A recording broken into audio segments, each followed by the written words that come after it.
Hello, I am the Dungeon Tutor. Welcome. Since 2016, I've been answering your questions, giving advice and inspiration to countless gamers. Here, you can ask questions in the comments and get your own videos as an answer. So I encourage you, enjoy by all means. But come back to visit with your friend, the Dungeon Tutor.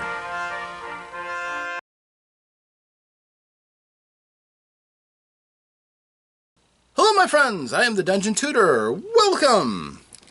Today is day 29 of RPGaDay. We're getting close to the end, and today the topic is connect. Now, I believe that connecting with your players and having your players connect to their characters is one of the finest things about the art and medium of role-playing games. If you are a football fan, for example, either kind, soccer or American football, and you're a fan of a team, you connect with that team. You root for them. You have your favorites, and maybe you buy their merch and support the team, financially perhaps a little bit. But whatever happens on the field, you have no say over. You can't control the coach, unless you are the coach, in which case you are the coach. Good job. You cannot directly influence them. You can just vicariously enjoy. That doesn't mean some people limit it to that. Some people, will paint their house the team colors or whatever. But for the most part, you can't do anything about them. You can only support them. You can only root for them. You can obsess about them. But that's it. In a role-playing game, when you have a character, you should be their biggest fan, generally. You are going to root for them. You are going to hope for the best in anything they try to do. He gets a little excited. But you want your character to do well, and you will generally role-play them and make sure that their needs and their wishes are met by whatever you do. It doesn't always work out the way you want it to, but you still will work to make sure that your player is effective at what you're trying to do. You will, in some cases, want to connect with them. You will want to be able to crawl around in their shoes for a while and, experience life through their eyes, perhaps. Sometimes you don't want to because their lives aren't that good, but still, let's go with the base assumption here. Now, throughout the years, I have worked on making my players have an easier time connecting with their characters. There are some very solid ways of doing it. First of all, if a character is created by the player, you'll oftentimes have a very solid connection because they went through the effort of making them. If it's a point-buy system where they have all the control, then they will hopefully end up with a character they're very happy with. If they rolled for their character still to that same moment, maybe they'll end up with a character that they really can envision them succeeding and enjoying over many sessions. And then after that point, what happens? You go through a session 0 where you talk about the world and you build up their expectations and desires a little bit, perhaps. Or do you launch off into their first experiences and start building their stories from experience and storytelling that's emergent? Perhaps you'll do that as well. But having the player having a hand in that certainly can be a big deal. If you make a pre-generated character that you want to be more than just a series of statistics so that they can play the game, then to make them care, there's a couple of things you can do. I will take from the example of my friends at GUI Cube. Their pre-generated characters come with a portrait, a really nice, uniquely made portrait for that character. This is something that players absolutely love, just seeing what their other people will see when they look at their character. And then they can show, hey, I look like this. Not me. I look like, my character looks like this. And that's really cool when you can do that. Now, these days, not going to lie, AI art makes that pretty easy. You can make any number of character portraits with just a few words entered into their algorithm, and it works. I have friends who use AI heavily for their own entertainment. I will lose all respect for a company that starts doing that for their published products, but if you want good art about your character, anybody can get it these days. If you want to support an artist, by all means, have them make a sketch of your character and immortalize them. That's really cool too. And I always am an advocate for artists. But a visual image can be wonderful for making your character come to life in front of you. Secondly, having a little bit of background is good. And if you're going to do a pre-gen, you should let the players know where this character came from. They are captured in a moment in time in their world, in their experiences, and they didn't come from nowhere. So if you can help the player out to think more of what's inside this person's head, why are their stats the way they are? What influenced them to become this? That can be a tremendous help too. And that is another advantage that the GUI Cube characters all have, is that they are all well-realized characters with not only a history that other characters might know about, but also secrets that they probably don't. And that can be pretty handy, to have that little element that's only yours, your gift in a way, that you could give to other people if you want to bury your secrets, but you don't have to. So that's pretty cool.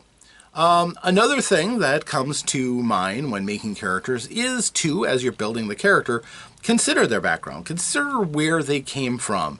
It doesn't necessarily have to be random chance, but if it is random chance, fit that to the narrative so that they are not only viable characters on their own, but they're also viable within the rest of the world. If, for example, your character is a really, really good thief, they can make a living off of stealing and getting away with it most of the time, and that's not a natural born thing. Where did that come from? Who did they learn from? Did they learn from a lot of hard experiences on the streets, doing what they needed to do to survive? If so, that says something about their character. That says that they are willing to do whatever it takes to survive, even if that means disadvantaging someone else so that they can get ahead a little bit to get what they need. That's an interesting character concept. That is an interesting core of a character's personality, as opposed to just attending a school for thieves run by a thief who didn't want to work anymore, so he just trains other thieves and has them bring back a percentage for him. Fagin is a character concept for that. And yeah, totally. That would lead to a different character. That would be one who can follow orders. That would be one who has a regimented plan on how they carry out their deeds. These are things that connect you to the world. And the more connections you form, the more important you are. The more the world, the universe, is going to root for you. The game master is going to consider you more central to the plot. And these are all excellent ideas. Now, characters who intentionally disconnect from the storyline, either because they're so edgy, their parents were all killed, their house was destroyed, they are just a wanderer, they have loyalty to none, they make no friends, they just travel with their gear and do whatever, wherever the wind blows them.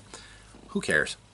No one cares about your personal drama story, at least on the superficial level, which is how most people are going to deal with you, on the superficial level. Now, maybe if they learn more about your character, if they bother to want to try to penetrate your dark shroud you built around yourself, maybe you are really cool, maybe you are worth knowing about. Maybe. But if you don't connect with other people, which is, it's going to be very hard to pierce that. And that's why a lot of games will start off with your character creation forming a bond with another character. How do I know you? Is there something that happened in our shared past? Do we have some sort of relationship already? And then you don't have to work so hard. As long as you make sure that it is a complex web that everybody has connection somewhere with at least two people in the group, you're golden. Because they will naturally want to stick together. Now, they may have rivalries amongst themselves. That may be the nature of the connection, but still, there is something there. They know of each other, they know each other, and against a uncaring galaxy around you, or world, dungeon, what have you, that gives you an edge. And that is one of the things that really helps to get a group together. Some people think that putting a group together by fiat, oh, you're all in the tavern, there's a call for help, and all of you sign up for it, is cool. And it can be. That certainly can work, no problem. But I do find that having a little bit more work put in behind it can be pretty good too. Also, a nice icebreaker exercise can be good for forging connections. I'll give you a start. This one may not be quite as appropriate for the younger folks, but if you are younger, hard to skip to the end. You wake up, begrudgingly, your head killing you. It feels like about 400 dwarves with steel hammers are pounding at the inside of your skull. It was a party, you're pretty sure of that. It's a loud party. Somebody was paying, you remember that, somebody was paying a lot to get all the alcohol in town there. You did legendary things, you're pretty sure. There will be stories sung about what happened over that night, but if you could only remember more of it, you're sure it would be great. All you know is that right now you're lying in bed. And you're warm. And the room is spinning above you, but that's the alcohol. But you're just warm, and then you're kind of itchy. These sheets are rough spun. And yeah, you're not wearing any clothes under these sheets. Wow, that must have been a heck of a party. You get ready to roll over as the room kind of stabilizes, and as you turn, you notice that you're in a very large bed. Huge bed. And as you turn, you see the character to your right. And you just happen to notice that they're also lying in bed next to you. And they also don't have any clothes on. And you look to your left and, oh, the character to your left is there as they're starting to wake up. And you notice they also don't have any clothes on. As a matter of fact, you see everybody in this group around you, all in the bed together, with no answers among all of you. And you see that all around the room are your various, all of your clothes are scattered, like they were just flung off in a frenzy. You have no idea what happened. Discuss amongst yourselves. Roleplay starts now. It's fun. It's not for everybody. Yes, maybe it's a little immature, but it'll definitely start the group off in a direction. Maybe not the right direction, but a direction nonetheless. They'll get to know each other better. So this is my suggestion of sorts for how to form a connection. I will also say one other trick that you can do for connections.